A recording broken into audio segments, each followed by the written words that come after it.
আসসালামু আলাইকুম সম্মানিত ভিউয়ার। আধুনিক যুগ থেকে বেশ কিছু প্রশ্ন আমরা এখন দেখব। বাংলা গীতিকবিতার পূর্ণ বিকাশ ঘটে কার হাতে? সত্যেন্দ্রনাথ দত্তের হাতে। নদের চাঁদ কোন পালা গানের চরিত্র? মহুয়া। নীলদর্পণ নাটকে শ্যামচাঁদ হল চামড়ার তৈরি চাবুক। মুক্তিযুদ্ধভিত্তিক উপন্যাস দেওয়াল কে রচনা করেন? আবু জাফর শামসুদ্দিন। দেওয়াল নামে হুমায়ুন আহমেদেরও কিন্তু একটি উপন্যাস রয়েছে, এটি মনে রাখবেন।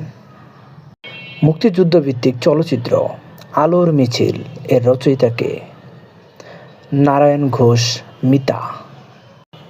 রমেশ ও হেমনলিনী কোন উপন্যাসের চরিত্র? রমেশ এবং হেমনলিনী নৌকাডুবি উপন্যাসের চরিত্র।